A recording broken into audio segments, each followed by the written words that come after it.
Rao sir, very good morning. Rao sir, can you hear me? Yes, we can hear you. सुप्रभात। सुप्रभात sir, आवाज आ रही है ना मेरी? बिल्कुल आ रही है। बिल्कुल आ रही है madam. Thank you so much. Rao sir, आपका आईडी है ना डॉक्टर राव इंडिया, इसी से लॉगिन किया ना आपने? डॉक्टर राव नहीं, मतलब जगन्नाथ जी दे रहे हैं जवाब। नहीं, doctor Rao is there, he has logged in. हाँ, If but you he see is the on list mute. of participants, so he is on Morning, mute. everyone.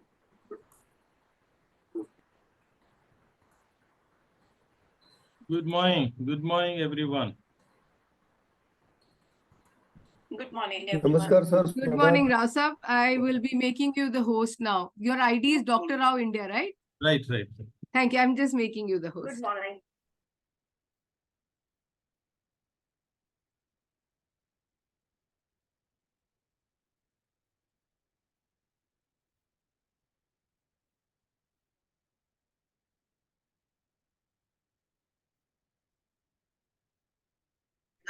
Sir, I've made you the host. All right. Please check. All right. It's done. It's done. Yeah. 3, 4, 3. All right. Thank you. Thank you.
So, good morning once again.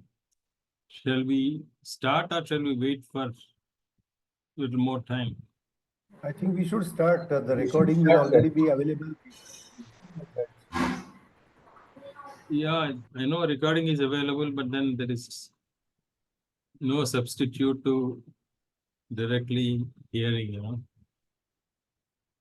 So recording is the third best alternative. First is face-to-face, physical.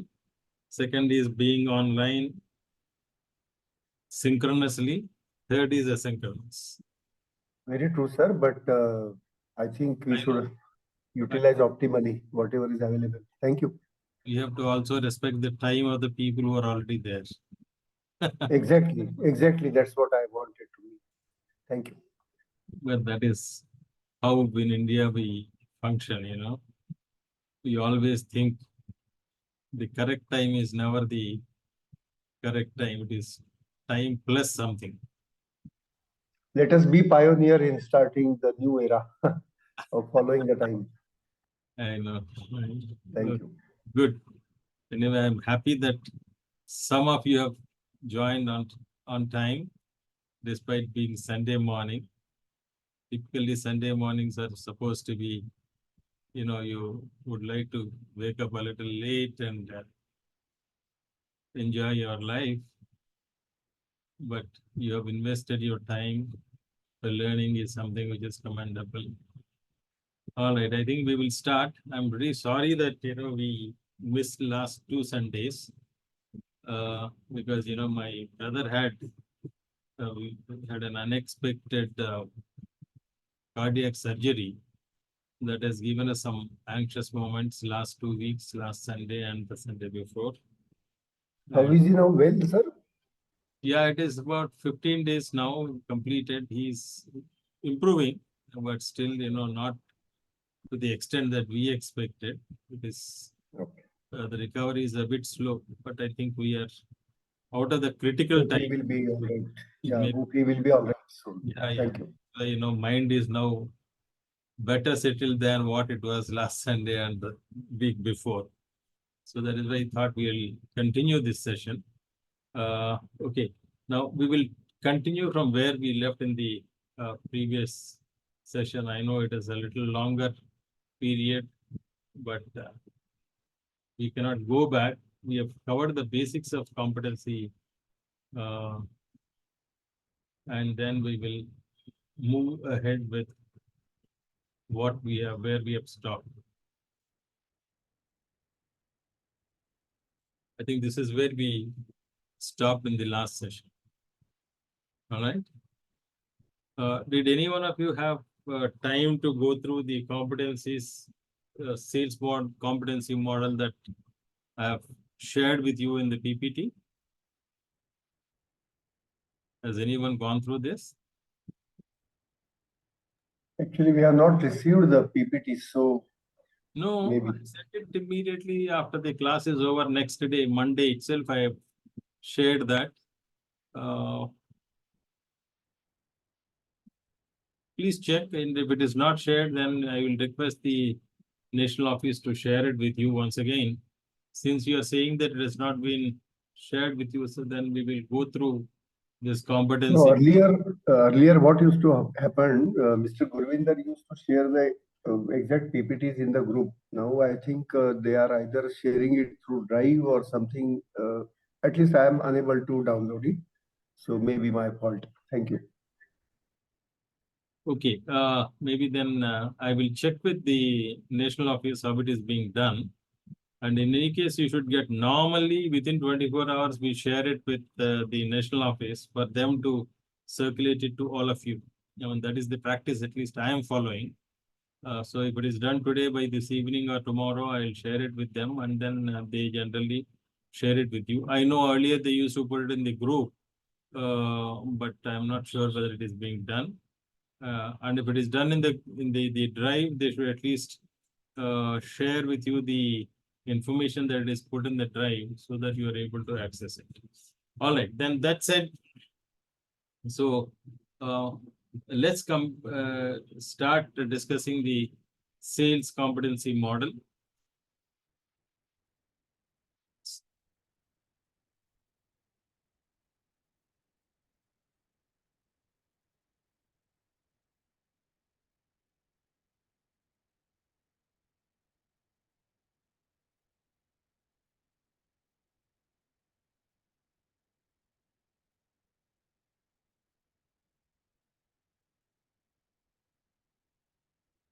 One second. Yes.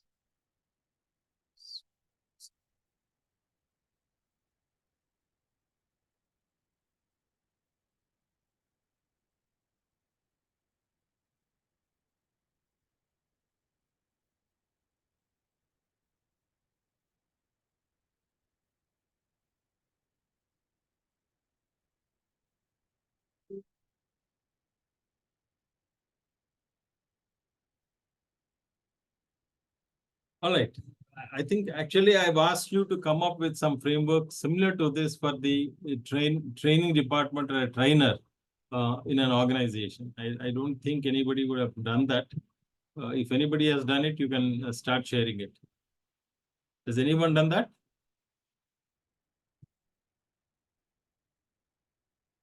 Yeah? No, sir. No, no. Okay. All right. So, I mean, look at this. If you are trying to draw the competencies for a sales person, sales executive, what are the competencies that one would like to have? I think this gives a sort of an explanation or an example as to what are the competencies and what does it actually mean. One of the problems with competency modeling is that the definition for each of the competency is not standardized across the organizations or across the industries. And therefore, one has to be very careful about what does that particular competency mean for your organization. All right. So in a certain company, we don't have to bother about the company. The sales competency model they have defined as this.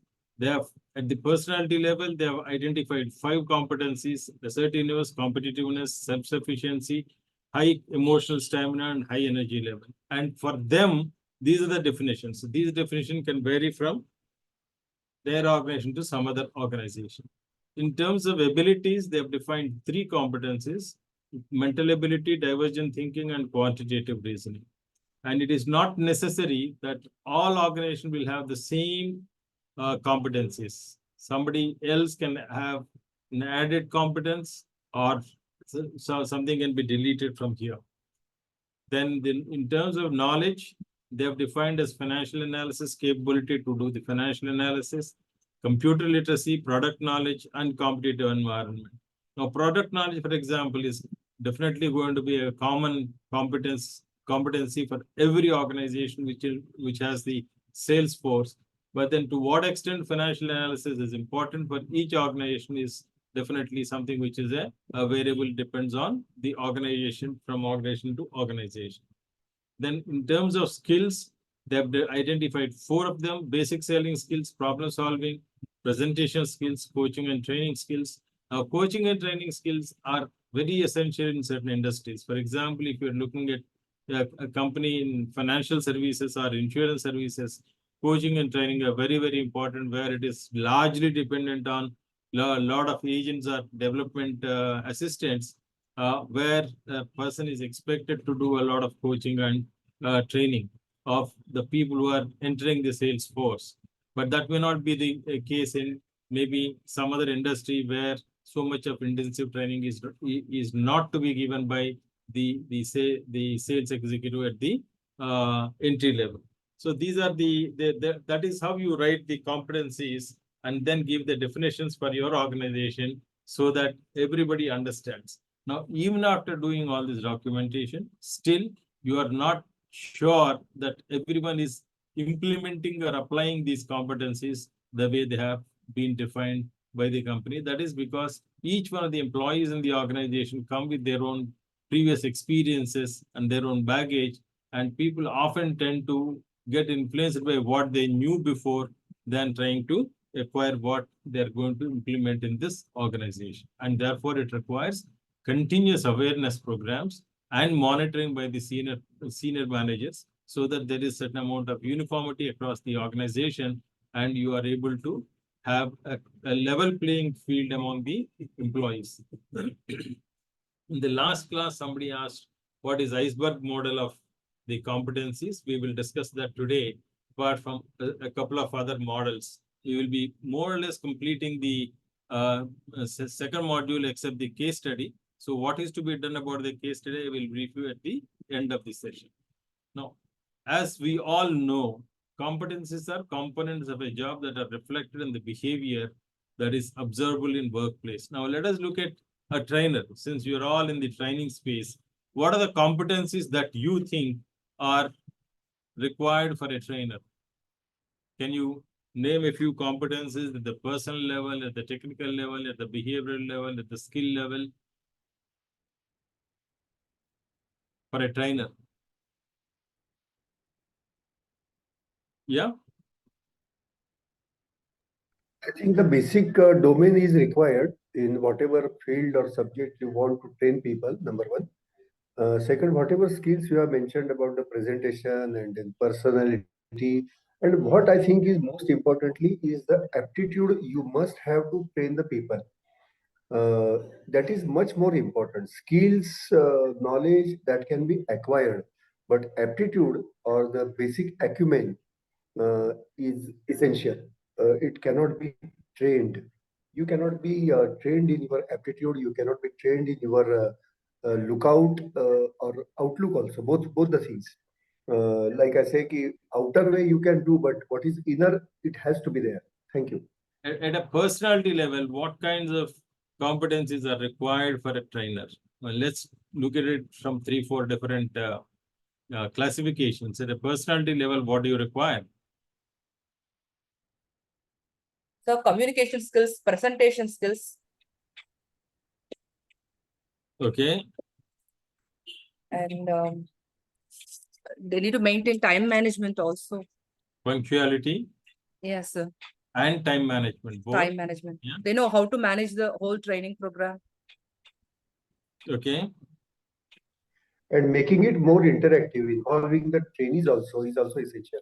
Should they have the emotional competence? Should they be all the Yes, time emotionally they, balanced? Definitely. yes, He sir. has They need to be keep empathetic your and team. Yeah. Okay. So these are some of the competencies that are required at a personal level. Now, in the skill level, what competencies do they need? Good communication skills, communication as you skills. said. Yeah. Communication skills are essential. Then what? People management. Okay. They need to be SMEs and they have a basic knowledge about that, what they are going to Those, start. Or those come under the functional competencies or the technical competencies. okay, sir. That later. But at the skill level, they Skill should level. have the skills of deploying multiple training methods. Yes, sir. They should have the competence to use different training methods. It Yes, may sir. be a presentation, a group discussion, a role play, whatever. Role plays, yeah. Yeah. Simulation trainings. Yes, sir. Yes. Okay. Then what else is required? At the skill level? Manage difficult participants. Problem solving skills. Yeah, problem solving, creativity, managing difficult trainees, all those are required. Out of the box thinking ability. The more your creativity is better for the trainer. Yeah, true. And at the functional level, what do they require? They require to be very confident and they should have the knowledge related to the function that they are actually holding. So if you are a trainer for soft skills, you should have the functional knowledge of soft skills. If you are a sales trainer, you should have the knowledge related to sales and all that. So likewise, as you can see from here, the common elements most frequently mentioned are knowledge, skills, abilities, aptitude, personality, suitability, behavior, personal suitability, behavior, and impact on performance of work. Now, why are we talking about it? Actually, where is the need for competency at all? For many decades, we have been following what is typically called as job analysis. Now, job analysis has served the functions required by the HR department in the organization and by the other users of the HR department's functions in the organization. Because in a job analysis, what were we doing? We were analyzing the job and classifying it into two parts. One is the job description and the job specifications. Job specifications were used for identifying the right kind of candidates and then mapping their qualities with the job description and trying to find a fit and then employing them. Now, was it not good enough Some people feel that the job analysis is not good enough. That is why they came up with this competency modeling. In the competency modeling, what we are trying to do is we are identifying the competencies which will make a person successful. Now, when you are recruiting a person, you're not recruiting just a person, you are recruiting somebody with competencies which will make him or her successful on the job. What do we mean by success on the job? They are contributing and adding value to the organization, and that added value will lead to the competitive advantage of the organization that will make you to be more profitable and ahead of the competition. Now, the basic purpose of competency management is finally identifying the right kind of competencies a priori, and then looking for those competencies, finding ways and means of identifying these competencies in the individuals, and then bringing only those kinds of people who will be successful on the job. If you are not looking at the success of the person on the job, that means your HR effort is not going to be successful. And a mistake or a failure of the HR department at the time of talent acquisition can have devastating effects on the organization. Therefore, what we are looking at is what is possibly seen in the organization when at the time of recruitment in the traditional way, and what is not seen but is required by the organization. What is not seen is much more than what is seen. In a typical interview, in a typical HR interview or in the organization interview, what are the kinds of questions people ask? I'm sure all of you would have recruited several people. Can you give me some examples of what kinds of questions you ask in the interview? Interview of what, sir? Any job, typical questions. What are the typical questions that you generally use in any job interview? Let's say. Generally, we want to know whether the candidate is aware of the job or the functions that are expected of him after recruiting in the job. That is very much important. Whether they are under the wrong impression about the job. So that is one thing. Another thing is about his personality or his skill set, why he is thinking that he is suitable for that job.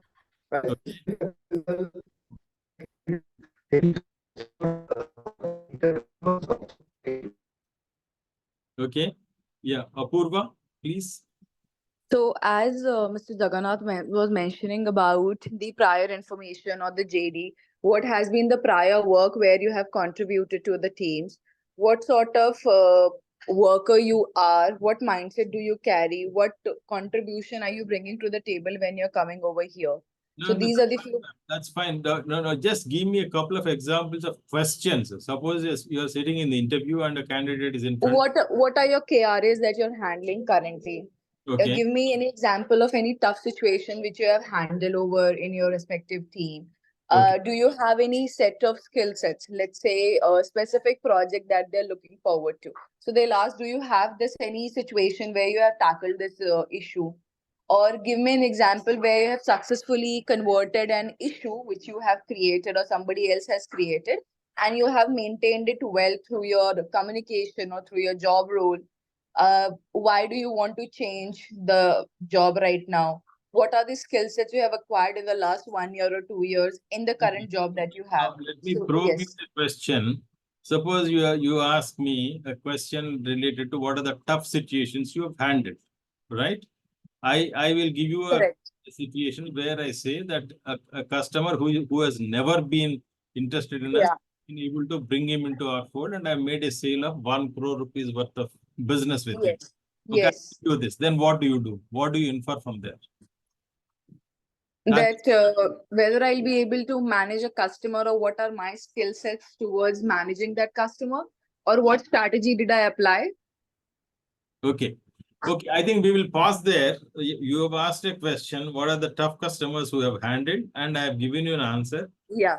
And then, what actually happens and why do you ask that question? We will understand why we do this as we progress in this session. Rasya Modak, please. Yes. So if there is, for example, a particular need for travel in the job. So I would also ask, how often do you travel in your current job? How often do you conduct training refreshers? What does your training calendar look like? Besides face-to-face training, what are the other ways in which you engage your team, your trainees? Okay. What are the modes? Yeah. Okay, wonderful. I think at the end of this session, probably some of you will reflect on these type of questions and see how you can improve your questioning in terms of the interviews, because these are all the traditional questions in any interview. We are all aware, we have been doing for a lot of number of years for a number of candidates. But then when you look at the competency per se, you will have a different perspective that we will understand in this session. Yeah, Jagannath Kulkarni, please go ahead. Sir, in view of this, sorry to interrupt, but in view of this, One second, your audio is not stable. I'm not able to properly okay, get. I'm asking, am I audible now, sir? No, you're audible, but it is breaking. Yeah. Hello? Yeah. Tell me. Okay. No, what I was asking is that in this era of online, everything is virtual. How far this question of traveling stands? No, Thank you. we'll come to that. We will come to that. I think basically we are not looking at that perspective. What we are looking at is traditionally we have been hiring people in a certain way, right? Now, that is most of it is based on job description and job specification. Actually, that is how you started. Your answer actually related to job description and trying to map the fit between the job description and the candidate's job, the specifications, qualifications, experience, skills, and other activities that he has done. But how does that perspective change when it comes to competencies? That is what we are trying to investigate. I think we will get the right answers as we go along in a few more slides, right? Now, what is the model? Basically, why do you need a model?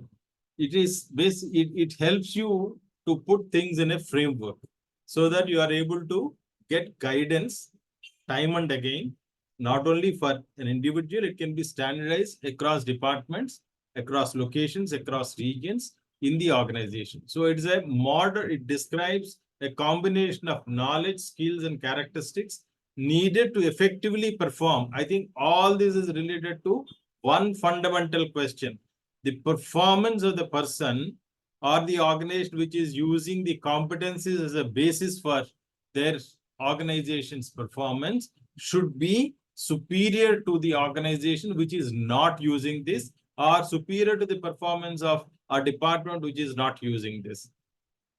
That is the basic fundamental requirement. All right. Now, how does a model look like? It typically looks like a pyramid as far as competencies are concerned. At the bottom, you have aptitude and personal characteristics, skills and knowledge above that, and behavior is something on the top. Now, some of these things are observable, some of them are not observable. I mean, that is why the iceberg model came in. We will understand how do you actually locate what are not easily observable. That is where the challenge is.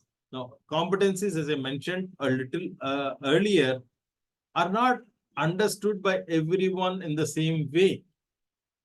And therefore, you need to have not just the definition, you must also have an illustration of what you mean in your organization.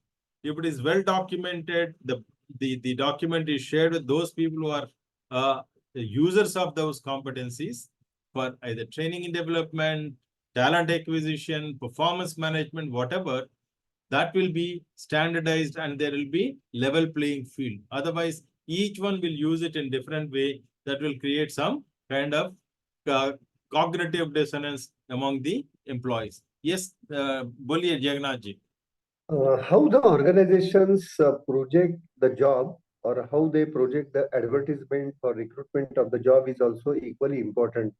While the advertising about the job, the designation that they are publishing is also important, I suppose. I'll take the live example of my own organization. We have the post called development officer. And this job, people take it in mind that, oh, it's like officer job and they will have the all office facilities and they will be required to sit. Actually, this is the field job. They're supposed to go to the market, they're supposed to recruit the agents, they are supposed to procure the business from them. But people, those come to the organization keeping in mind the nomenclature of the job is also important. Thank you. Okay, now let me tell you, now that you have brought that point, it does not mean that we are completely doing away with the job description. And whatever you spoke just now, they're all components of a well-prepared job description. The level, the reporting, the basic requirements of the job, all those things are still relevant. It is not that we're going to completely replace the job description. But job description for decades has been a well-tested, well-oiled way of, getting people into the organization. But today, we are finding that there is some other perspective which will help the people to be more successful in the organization. And therefore, you are going a little above the job description and trying to find out what makes people successful in their job role. What makes a trainer successful in his role as a trainer.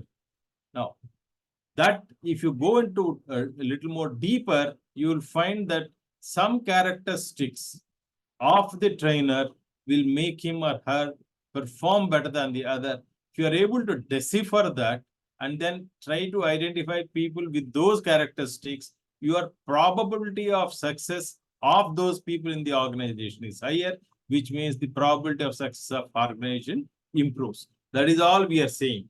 Now, I think your point is well taken, and that is why you will see as we go along, it never says do away with job analysis. Still, job analysis is required. Now, as far as the models are concerned, there are some models. Some are more prevalent than the others. Some are historically developed in certain contexts, but they are not probably as much used as the ones which are going to be finally discussed. We're going to talk about two models which are more popular, and those are very relevant. The others are only for the purpose of knowing how the entire competency mapping has evolved over a period of time.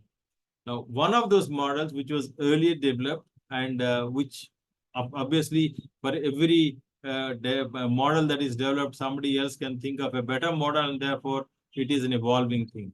The first model that we in our discussion is repertory grid model, and here it is somebody who has done an extensive work over a period of 2.5 decades dealing with the students in a certain institution and came up with this model. Now, what does this model talk about? We will understand it, but then it is not followed to the best of my knowledge in any of the organizations that we are aware of. So it was developed by George Kelly, and he is basically a physicist, mathematician, and he has used his mathematics knowledge in the field of psychology and came up with this particular model. Now it is a tool. Basically, every model is a tool that elicits the underlying constructs people use to interpret what is happening around them and inform their decision making. A new grid is developed for each interviewee. What do we mean? I will explain you, but before that, let us understand some basic requirements or the elements of the repertory grid. First, what is the interview all about? Here, for example, if you're talking about competencies of a trainer in a certain organization, that is the topic.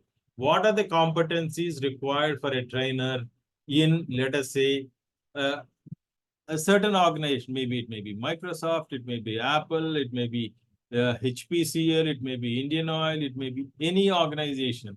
Now, what are those competencies required is the topic. Now, then you look at what kind of themes can you probe on. So illustrate the examples that the topic has to be given. It has to be specific incidents, people, or events. It can be chosen by an interviewer or the interviewee, as the case may be. Then the important thing that you need to understand is the construct. The construct is like a reference axis. I will just show you one example here, and then we'll go back. Now, what is seen here in the rows is the construct. In this particular case, you are having the construct has two extremes, less complicated decision-making structure and complicated decision-making structure. It is a continuous scale, but then here we are going to identify how it is going to be in a particular organization for a particular job role.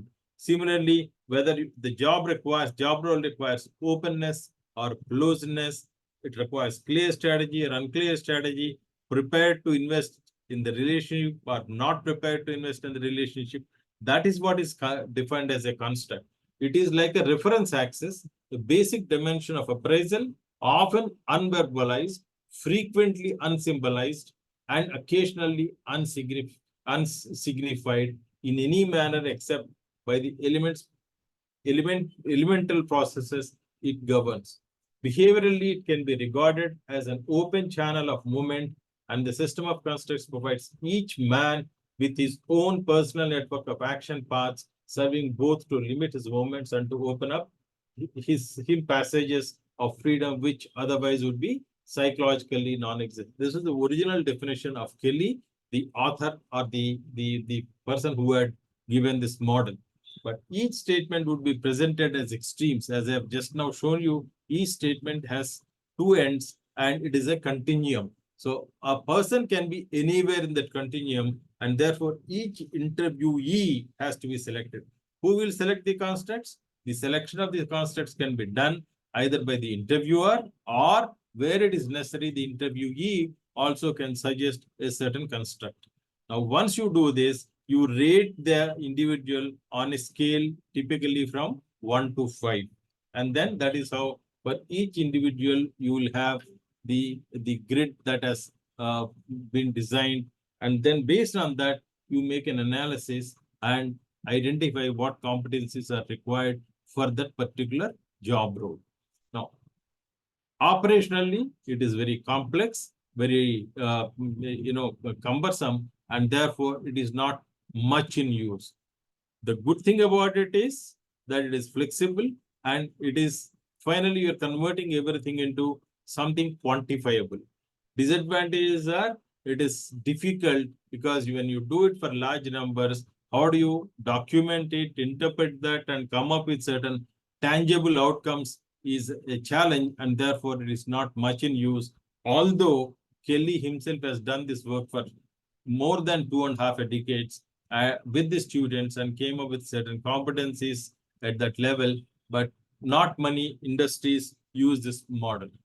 Then we talk about the critical incident method. I think one of you said earlier, during the interviews, you will ask some questions related to what was your difficult situation, what was your successful situation, where did you fail, things like that. So this was a model developed by John C. Flanagan. Flanagan was assisting the US Army in identifying the competencies required for their success during the World War II. Here, I think now I will ask, probably it was Apurva who said this. She said, she will ask what are those questions related to what made you successful, or what was your failure kind of a thing. Why do you ask this question? Why do you ask, and what do you do after I get the answer? You ask me? To usually check that whether the person that we are hiring, is it capable of managing those variety of people? Like how well equipped he is in under pressure, or how well he is under stress. Could be this is one of the reasons to ask. So basically, or to check the emotional. The basic Check the emotional. Asking, madam, those kinds of questions is identifying the competencies. Correct. If I say, the competencies can be better demonstrated, and probed if you have identified a critical incident. You have identified critical incident.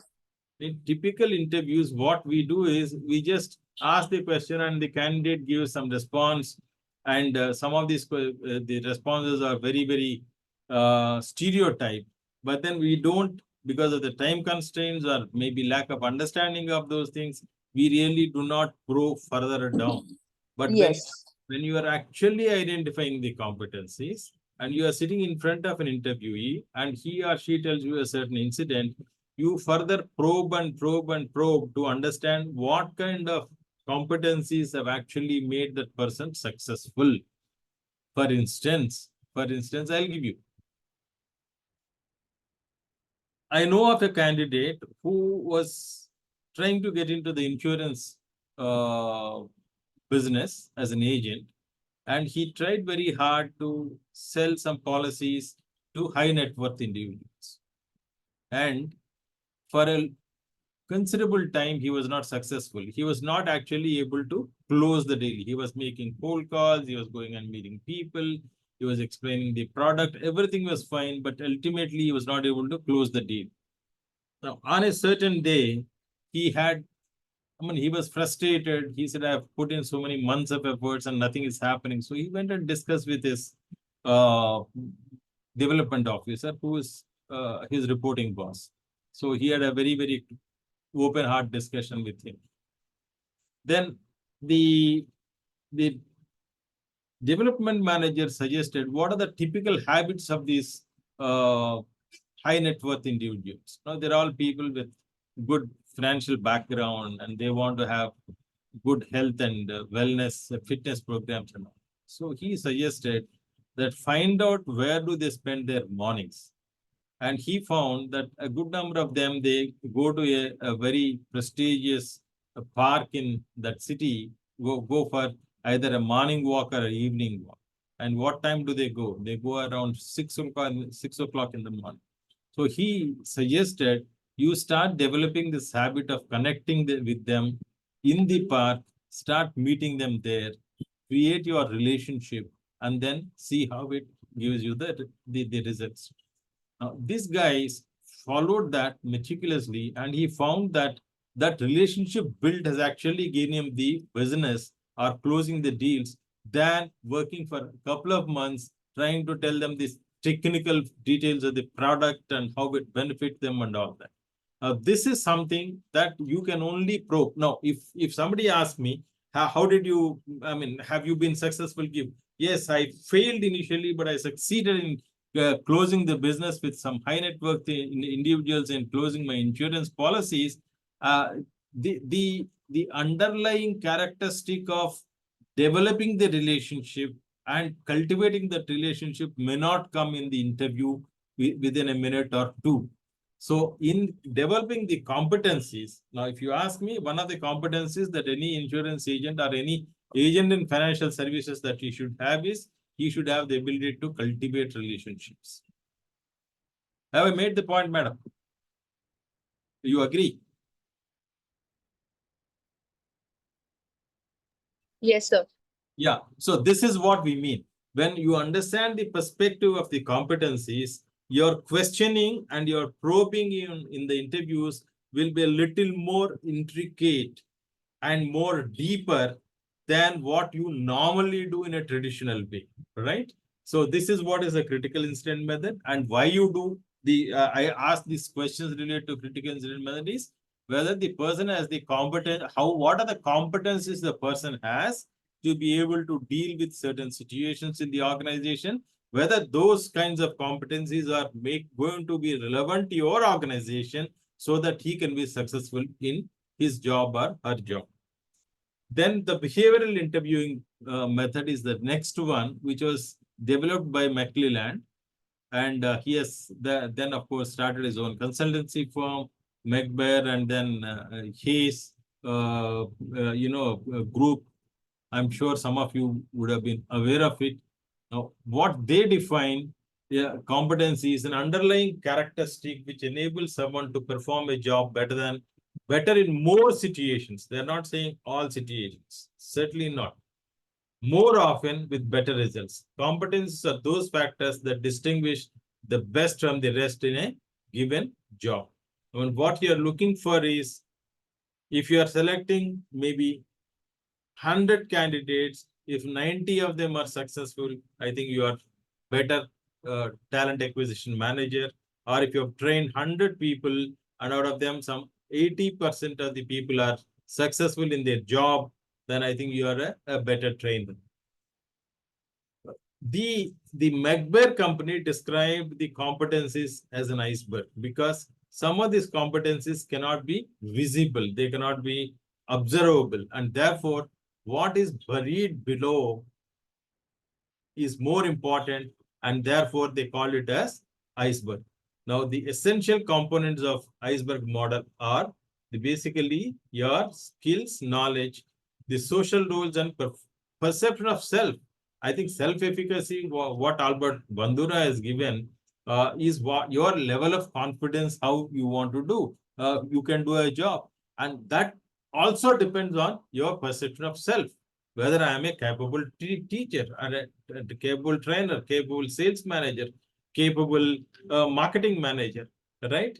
And features and themes. These are what the Hay Group, which is related to McBain company, has actually come up with. It allows to specify the behavior that leads to success and helps better understand the context associated with the inefficient behavior. What you are trying to check out is identify those behaviors which will make you successful on your job. And if those behaviors are not there, you check out those candidates at the time of talent acquisition.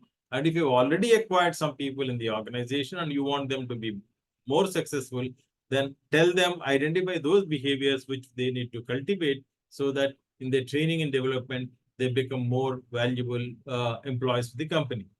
But this process of behavioral event interviewing is time consuming, and it can be fairly demanding on the interviewer. Unless you are a seasoned, trained interviewer, not everybody can ask those kinds of probing questions without impacting the individual, and you cannot affect the individual's self-image while probing those questions, asking those probing questions. So there's a lot of reliance on the capability of the interviewer to ask the right questions. That means I, as an interviewer, must do a lot more homework before I start doing the behavioral interview, and then frame the right questions and get the right answers. Now, this is how the iceberg model has been conceptualized by the Hay Group or the McBain. As you can see, the what you normally see at the top, what is visible in terms of an individual's external part is knowledge, skills, and experience. You know what is experience can be quantified, the number of years, number of months. The knowledge, maybe we normally equate knowledge to our qualifications. If somebody is an MBA or a BTech or something, company secretary, those are qualifications. We assume your academic qualification and the level of performance in your academic qualification is a reasonable indicator of your knowledge, but it is not all the case true is what is known to all of us. And skills, again, based on the performance of the person in your previous job, and that is what somebody said, you will ask a question about what are your KRAs, what skills do you bring to your table here, and all that. These are all some things that people can talk about. I can say I'm very effective in time management, I'm very effective in conflict management, I'm very effective in people management. These are all the things that we normally say in our interviews, and we take them mostly on the face value. It is not necessary that we have any validation mechanism for the claims that a candidate makes in the interview, but we assume that the candidate is reasonably honest in admitting what he or she is saying. But then that also gives rise to a lot of training to the interviewees for faking their skills in the interview. And only when the candidates joins your organization, you will realize that what a person said in the interview and what the person is actually on the job, there is a difference in both. Now, let us look at those underlying characteristics of the or the components of the individual, which are important but that are not easily visible. Now, what are social roles? This is how I see myself in the society. That means, in this case, we are looking at how I see myself in the organization. How you see your role in the organization affects your performance. So therefore, this social role is a driver of your performance in the company. Now, if I see as somebody who is a change agent, let us say, as a trainer, if I see myself as a change agent in my social role, my performance will be different from being perceived myself as a in my social roles as a just trainer going and delivering some sessions in the class. If I see myself as if I'm a professor of an educational institution, and if I see my role as again a change agent come a knowledge in a delivery system, I may be performing in a different way as opposed to many teachers who think that their job is to go and occupy that space of 60 minutes, deliver something and come back without really reflecting on what they have delivered. The learnability of the student is what I look at as my role in the society. My performance will be different from the perception or if I take the social role as just going and delivering and coming back. Now that is a very, very important dimension, but that cannot be assessed easily in the interview. So that is why in certain roles, we also ask for a demonstration. If you want to recruit somebody as a trainer, you will just not go for the interview. You will also ask them to conduct a model session or a training session to understand some dimension of it. The second one is what kind of a self-image you have. This is you may have a positive self-image, you may have a negative self-image, and you may have a neutral self-image, which is unconditional.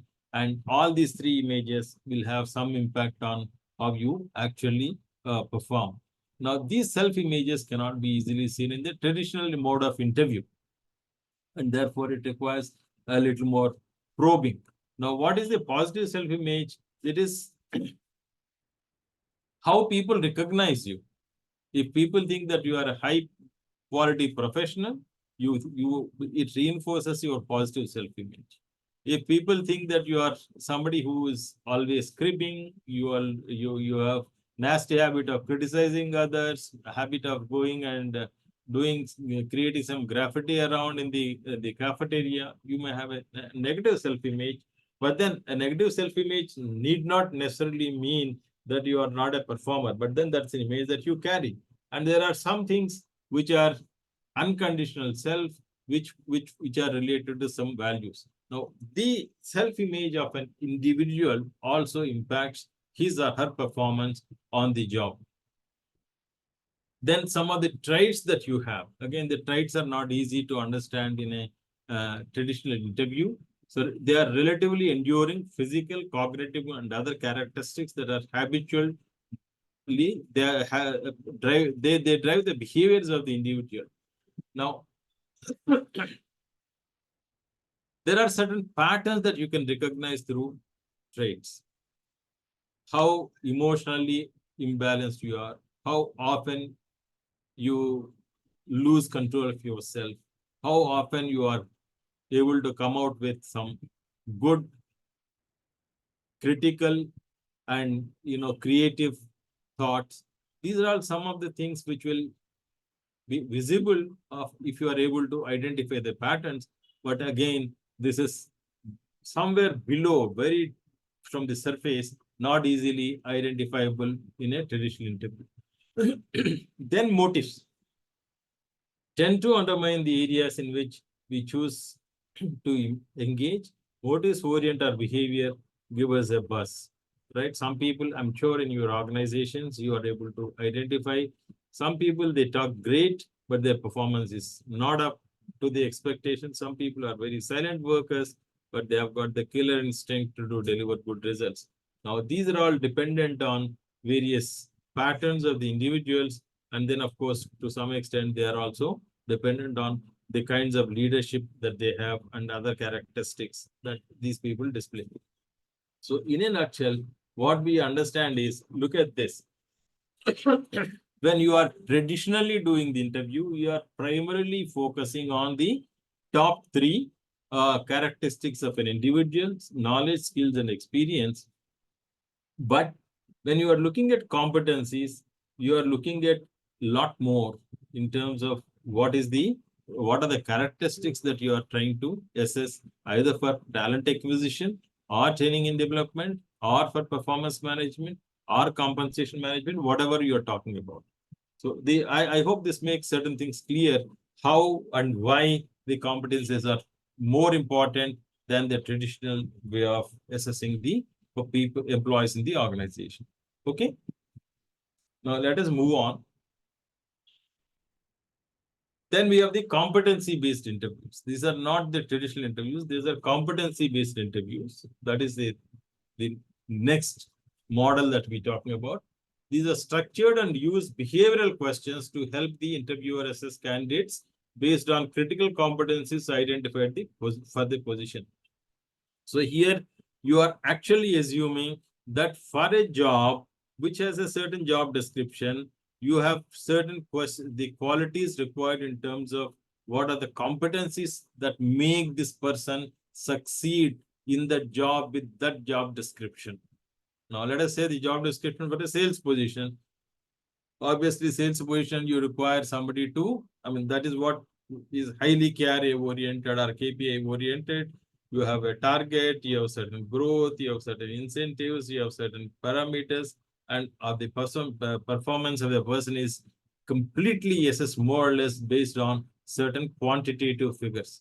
But then how does one achieve this quantitative success depends on what kinds of competencies he or she has. So if you are able to identify the competencies for that particular job, and then you are able to bring those kinds of people into the organization, you are actually ensuring yourself for the success of those individuals and the organization in the job. Now, what are the ground rules for competency-based interview? Objective of the interview is to identify specific behaviors. That is what. But who will give the specific behaviors? I think that is where this entire course is. We are going to look at how do you identify those behaviors as we move forward. And the purpose and intended outcome should be communicated to the participants of the process. Now, when you are identifying, you see, it is a very interesting situation in competency mapping. It is like an egg and chicken situation. Now, whether you will identify the competencies based on this, the interviews with the successful individuals, or will you identify the competencies based on what the job description is? It's a pretty complex situation. It's not easy. So basically, competency mapping requires some performance or the performing individuals and probing them, identifying the competencies from their experiences. And there's no finish line. That is why it is an evolving thing. Even for an organization, if you have identified certain competencies for a particular job role, you cannot say this is the final. You will have to continuously monitor, keep on adding more and more, or maybe refining those competencies by reviewing the competencies every maybe 6 months, 1 year, 2 years, depending on the kind of a job role.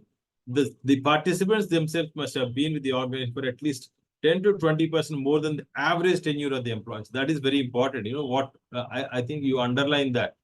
You will have to identify those kinds of people who have been above average performer, above average existence in the organization, and you must have both the kinds of people, those who are considered or branded as successful performers, and those who are average performers. Only then you can differentiate what is the difference in the competencies of these two persons, and then what are the desirable competencies required for success in the job. I think these are the specific steps to be taken while interviewing the person.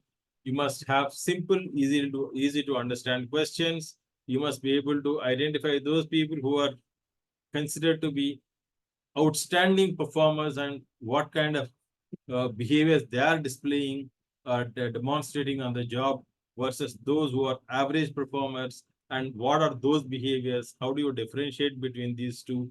All those procedures are mentioned in the interview here. I think that these are self-explanatory. You can understand them from reading this. Now, why is competency relevant for L&D profession? Is it a HR domain or L&D domain? Yeah, I'm making this statement very with a lot of responsibility, because competencies are basically looked at the talent management department or talent acquisition department, but they are actually equally important for the L&D professional, because you are the backbone of cultivating the competencies or nurturing the competencies of the people in the organization, employees in the organization, and therefore L&D employees must also be fully aware, and they must be able to communicate and use those competencies development in their training design, in their training programs with effective methodologies, and therefore L&D professional should be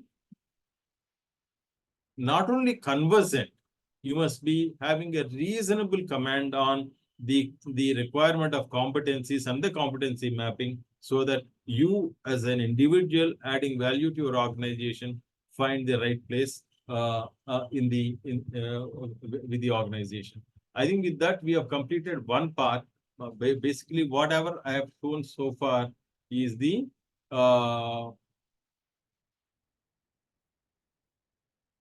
first module.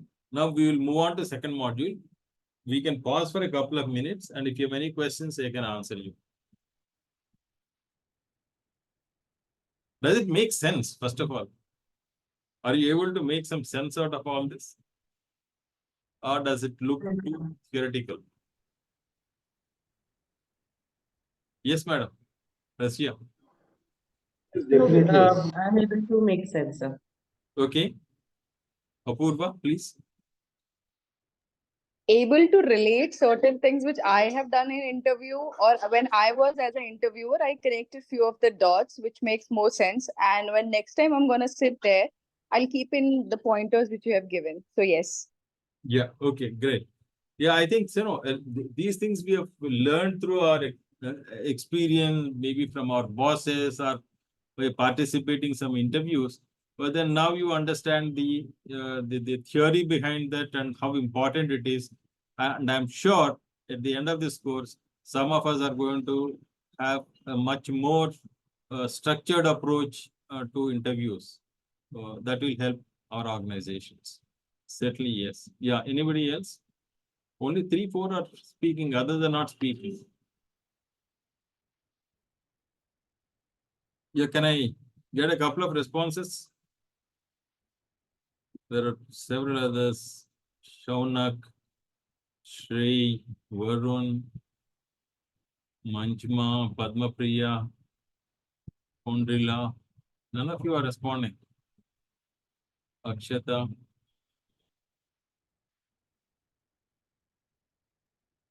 The more interactive the session is, more interesting it will be. Yeah.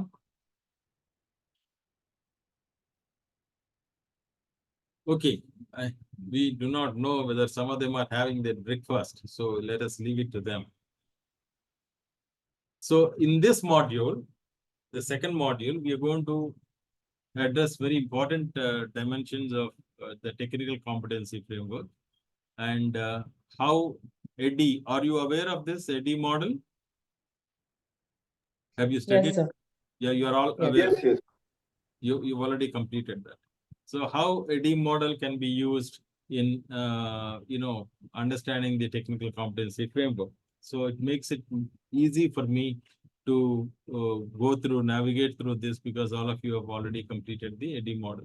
By the way, what is ADDIE model? Please share with me so that others also can recap.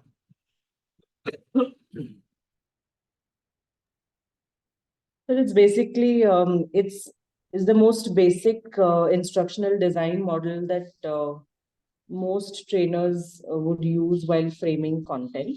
Of course, there are many other ID models, but this is the most standardized one, and everyone mostly uses this only, unless very specifically, instructional designers are using a different model for e-learning content. But this one works for e-learning as well as offline learning. Correct. So, has anyone used this? Have you used it in your job role anytime? Yes, sir.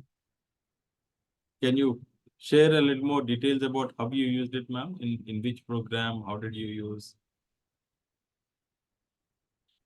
My job is, so I'm a retail trainer, and I work in leadership development a little bit, but very retail specific and store development.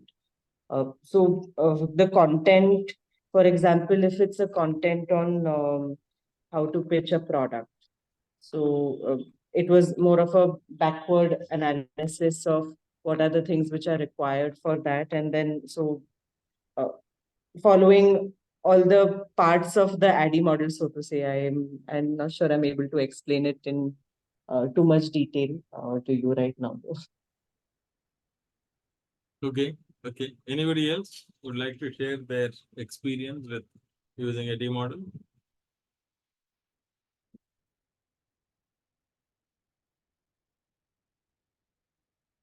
Nobody else uses it.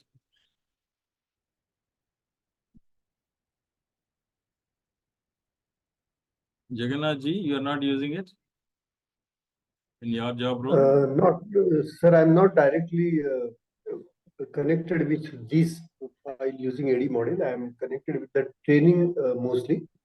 I'm posted as a principal, so I have to look after the training, but I do consult or I do discuss with people about these things who are involved in these other processes. Thank you. Principle of what? If you can tell us. Yeah, it's a divisional training center. Mostly I look after the training of our agents and development officers. That is the field staff. Okay. Also, I'm involved in the employee training as well. Maybe HRD training or OD training part of things. So my most of the job related to that.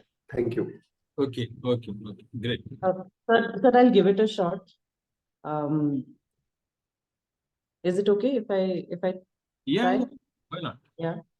So in the to break down the ADDIE model, so first of all, of course, there is a part where we kind of find out what is the need of training. So we need to, I would analyze what is the desired outcome. So once that is done, then as per the desired outcome and understanding the participants, who are the people, what are the demographics, what are their skill levels, and what is the gap between their existing skill and the desired skill. Then the model is kind of designed. So in a product pitch, typically it would be a fab model. So then designing the fab model, having different, so there is already a set model, so to say, but then looking at what are the activities that can be run. If this is, for example, a face-to-face model, because in my job role, there is a lot of face-to-face training that still happens. Then what are the activities, what are the games to reinforce the understanding, then more depth of developing the content sequence sequentially. And then there'll also be like a testing it out, timing it, and then actually implementing and delivering it. After implementation, then there is the part where we evaluate whether the particular KPI, which will be impacted by a better product, which has actually moved from before the training to after the training. And is what is the participant feedback that also comes up, anonymous feedback after the training that we take? Are there any points where the team members wanted something to be done differently? And that is analyzed. And then there is improvisation that can be done in the content. Okay, great. That's wonderful. I think basically you have summed up the whole content for this session. So let's understand, first of all, technical competencies, they're all required only at the junior level, right? At the executive level, the competencies required are different. You know, as we also have experienced, when you joined as a management trainee, what you used and what you use today as a leader in the organization are completely different. So technical competencies basically are related to your performance at the lower level, right? And what are those kinds of competencies that are required? You can look at, you know, the behavioral competencies, like I asked you earlier. As a trainer, somebody, what kind of a competencies are required? The trainer should be, in terms of behavior, he should be very, very courteous. He should be a good motivator. He should not put off their trainees. Then he should be able to supervise. Then he should maintain the time management very well. You know, one of the what makes a trainer successful or unsuccessful depends largely on effective time management. 50% of the time, the success is related to effective time management. And then, of course, even for a trainer, you need to maintain a certain amount of confidentiality, and you should have, in terms of physical appearances and all that, he or she should have pleasant disposition. You should be approachable, all those things. Now, in terms of technical competencies, what do the trainers require? I'm not giving from speaking to you about what is written in the slide, but I'm just talking about the technical competencies required for a trainer. You know, he should definitely should have the troubleshooting ability, because, you know, it is quite often it happens if you're a training manager or a trainer taking care of a certain program, you'll have last minute hiccups like technology doesn't work, or some trainer who has promised you that he or she will come will not be able to turn up. Then, you know, you have some issues related to the physical environment of the training situation, all that. He should be analytical. He should be compliant with all the basic requirements of safety, you know, because as a trainer or a training manager, you are looking at some people who are going to be on your premises for whom you are a stranger. You must be able to make them feel comfortable in various from various dimensions. And then, as a training manager or a trainer, you have to be very, very fully conversant with maybe certain ERP system, or filling out some reports in using Excel and all that. So some of these things are technical competencies, while those other things that are behavioral competencies, both are required for an individual. Right. And as I mentioned, these technical competencies are basically related to the people who are at the lower levels, and therefore they have got limited applicability, but nevertheless, they are very, very important. If you look at this, the organization as a pyramid, at the bottom of the pyramid of that organizational employee structure, you require these competencies because they support the top, and therefore these competencies are equally important and they must be developed. So the reasons why technical competencies are important are they contribute to the results of the organization, and therefore their success is important for the success of the leadership and for the success of the organization. And as people grow, obviously they'll have to also migrate their competencies from the technical competencies to other competencies, which is probably the leadership competencies, which will be covered in the next 2 sessions, right? And that does not undermine any way the importance of the technical competencies. Now, as you all have answered, the EDDI model is what is a comprehensively used instructional design model across the world, and that can be used in development of technical competency framework. You can see from the diagram there, you have what actually is EDDI stands for is analysis, design, development, implementation, and evaluation. The model that you are seeing here is a little bit more advanced. In the traditional model, it is considered to be a sort of a linear model, where what you are seeing here is a non-linear model, and with one internal evaluation, the other one is external evaluation. So this is a little more advanced than what is generally discussed in the classes. So you can view the EDDI model as a non-linear model and integrate some internal evaluation and the external evaluation, and that is what you are able to see here.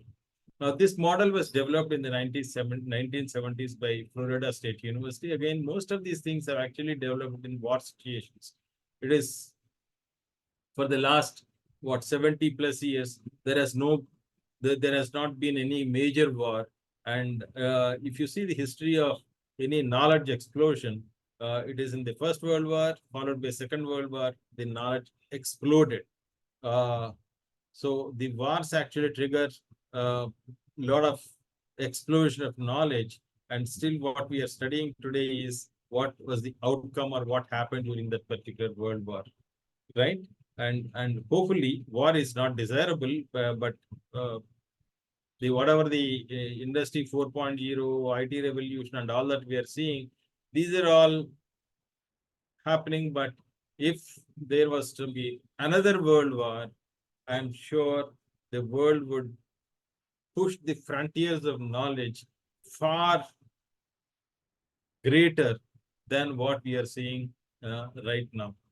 Now, let us look at what are those components. I think you've already heard from Rasya Modak as to what she has been doing and how she has been implementing the EDDI model in their own organization.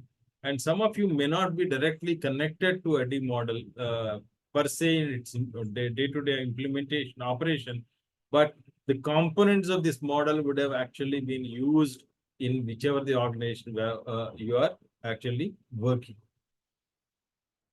Now, first is, as I mentioned to you, competencies development does not mean that job analysis is thrown out of window. Even if you want to develop the competencies, as you can see in technical competency framework, we have to first do the job analysis before understanding what are the knowledge, skills, and other abilities required for the role and its success. The role definition is actually coming out of the job description. And job description is an outcome of job analysis. So job analysis is still required. And who are best placed to do the job analysis? Who does the job analysis? And do you have a very structured approach to job analysis in your organizations? Can any one of you share your experience? How effectively job analysis is implemented in your organizations?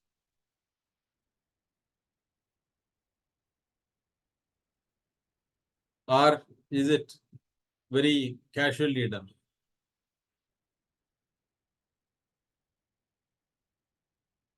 It is casually done usually because it depends on the stake the people have who are supposed to do the job analysis and are also required to be accountable for the things that has to be delivered. Thank you. Yeah, it depends on the stake. Yeah, that is a very unfortunate situation in many of the organizations. I think we don't approach the job analysis scientifically. It is done very casually, and that actually leads to a lot of performance related problems. We do not have the kind of rigorous approach that many foreign organizations follow. Yeah. So what has been your experience about this point that I'm trying to make is the stake the people are having in the organization. या ये है कि मेरा अपना tenure complete हो जाए तो मैं चला जाऊंगा, आगे वाला देखेगा क्या होता है. This is one approach. Another is no, I will do whatever I can do in my circumference, in my sphere, in my area, in my arena. This is another approach. So what has been your usual experience? Please share that. Thank you. Very, very true. Organizations which are highly professional and that culture is thoroughly professional follow more rigorous and scientific approach. And organizations that are not very professional, where people have a tenure-based position, 3 years, 5 years, they look at it only from the prism of 3 years period, and they think that if I can get out of this place without any hassle for 3 years, I'm okay. I don't have to contribute value to the organization. But if you look at organizations which have been successful for 100 plus years, they are not successful for 100 plus years just because they are lucky. It is because of their internal processes. So if you are a process-driven organization, you have all the processes and the parameters in place, you will have more rigorous approach to even job analysis. And there you will follow a scientific way of doing it. Many of the organizations, unfortunately, what we see around, it is not followed. And therefore, we are victims of this myopic approach of, let me finish my term and hell with the organization after that. That doesn't work if you want to see the longevity of the organization. That is why, some years ago, there was a study made. Some of these multinational companies are more than a century old. Somebody wanted to understand how many of the Indian companies will last for a century. How many Indian companies are you aware are a century old, or some of those companies which are successful today, do you think will last for the next 100 years? Any ideas? Any thoughts on that? Any one of you? No, didn't get you, sir. No, how many successful companies? Every year in India also we have this publication of top 100 companies, top 10 companies like that, top 10 banks, top 10 this company, that company. How many of them you think, which are considered to be top companies today, will last for the next 100 years? You have any? Again, I will refer to my own organization. It has been the best service brand in India for last so many years, even across globe also. Okay, it's I give the credit to the legacy that we are having for so many years, but as far as the culture goes, or as far as the what we can say sustainability goes, I always I'm fearful of as to whether they will be able to sustain or not. Again, to manage that is a different thing. To manage that position, to manage to get publicized about that position is a different thing. But what is required is to actually whether we are having it or not. And like you have mentioned that whether these will sustain. So obviously it depends on the market conditions and so many other things that it's difficult to predict whether they will remain in the business or they will remain in those positions or not. No, I don't think so. I don't think so. For example, you take any of those global companies which have sustained for the more than 100 years. I mean, they have gone through.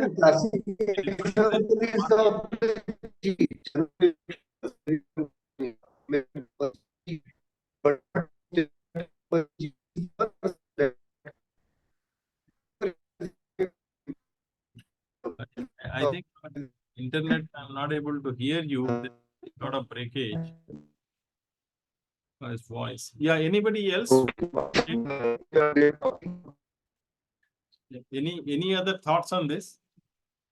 Since you're all in the training space, you all contribute, we all contribute a lot of value to the organization for its sustenance. So, but you have any thoughts on this?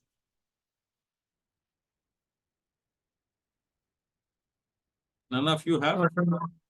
Not in particular. Not in particular. Okay. Now, if I ask you one question, which Indian company you think will survive for the next 100 years? Which company comes to your mind? Reliance. Reliance. Okay. Yeah. Anybody else?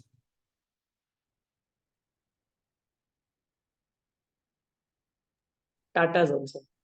Tata Group. Okay. Yeah. Anybody else?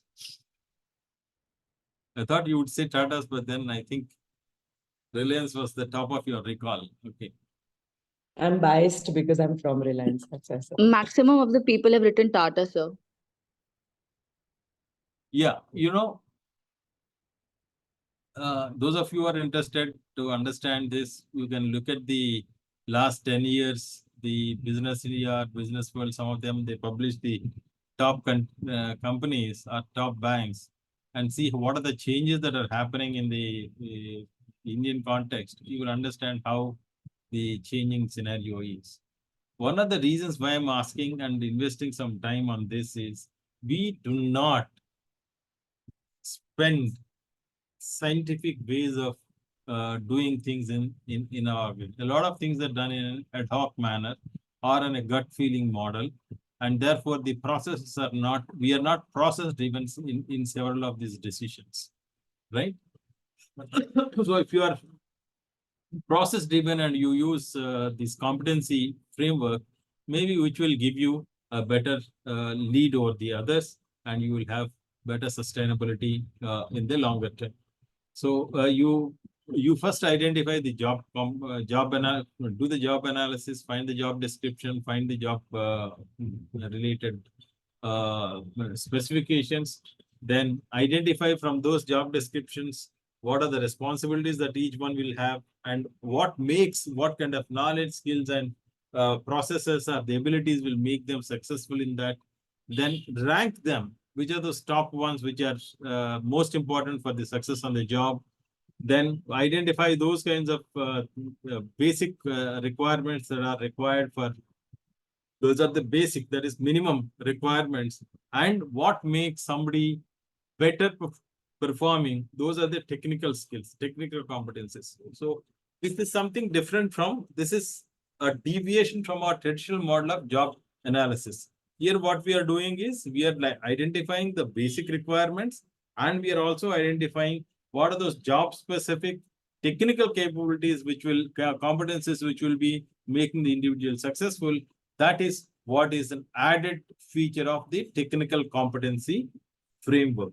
Now, most organizations generally prefer taking an external help as a consultant for either doing the job analysis or for preparing your technical competency framework. Because when you are internal, you are likely to be one, you may be blind to certain things which are happening internally because you are a part of that, or you may be biased and you may not have the openness. So if you take some consultant from external environment, that person will give you an independent view, and he doesn't have the backlog of internal experience.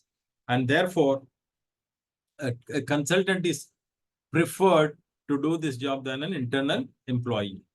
And at the time of doing the basic analysis of the essentials or the basic qualifiers and the technical competencies, people have to go really deep, dwelling the competency requirements, so that at the time of evaluation, the final stage, you don't have any issue with the employees. Examples are, for example, a business development manager should have technical competency for sales. Business development is a technical competency for sales professional. Only when you have this competence, you will be able to move up the ladder. Fraud detection and control is a technical competency for finance and accounting professionals. And similarly, database administration is an important technical competency for an IT professional. He may be having knowledge about so many other things, but if he has this knowledge, this technical competency will make your organizations perform better than other organizations. The design, I think all of you are aware of it. Sustainable subject matter experts are consulted to understand what are the basic knowledge, skills, and process requirements. And then once you identify these requirements from the SMEs, then classify them into 4 different levels: beginner, intermediate, advanced, and expert.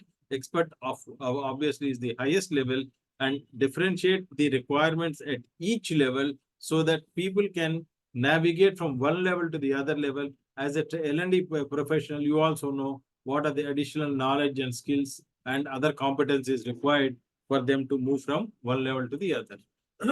Then development, write a detailed document which identifies the competencies, their definitions, and some examples so that everybody can understand, document it, and then identify, but document it in such a way that you have the users have certain amount of flexibility in their use. Don't make it too rigid, and the training department or the HR department can make use of that in their talent acquisition or talent retention and training programs. Now, in terms of evaluation, you can use the Kirkpatrick's model of evaluation here for both the evaluation of the basic competencies as well as the technical competencies. as we all know, Kirkpatrick has got 4 levels of evaluation, reaction, then behavior, and finally it comes to results. But here, in terms of adoption, what we are looking at is what is the learner's reaction for the technical competency framework? How are they looking at it from their perspective? Are they positively positioned for this technical competency framework? Are they not? If they are not, why? And then how do you actually make it positive?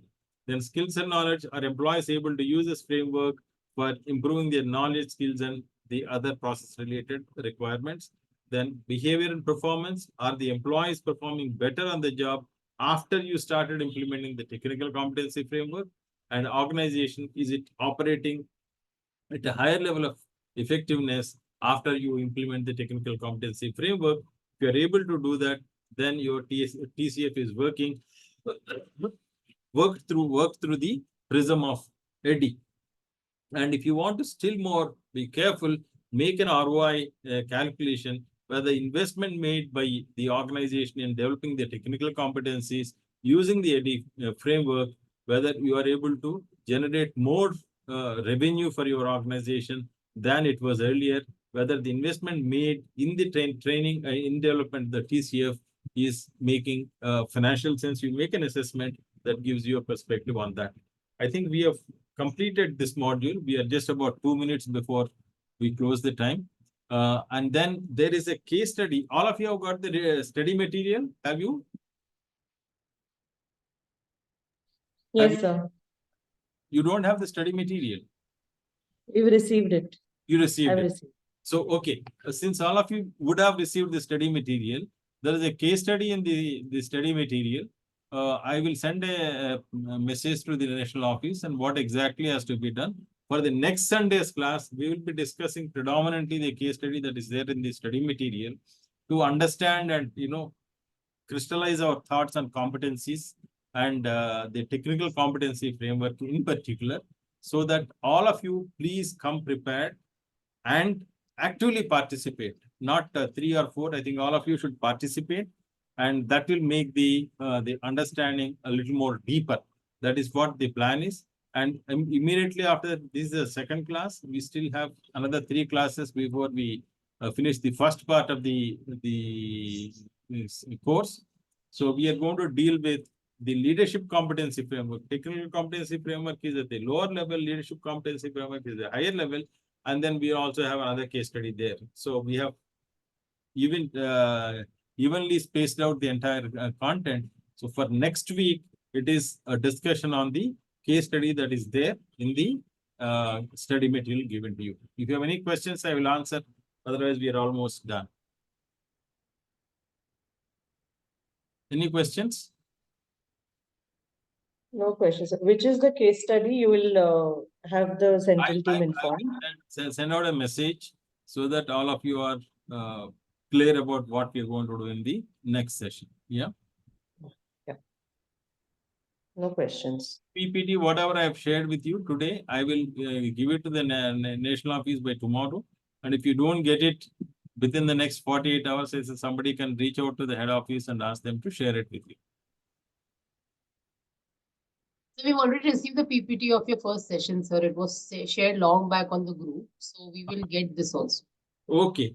Then, some of you, if you have not received, please, see when it was shared. Right. I think the previous person has shared that. So if some of you have missed it, please get it accessible to you. All right. So thank you very much, and wish you a great day ahead and a great week ahead till we meet next Sunday. All right. Thank you, sir. Right. Thank you, and we will close the session.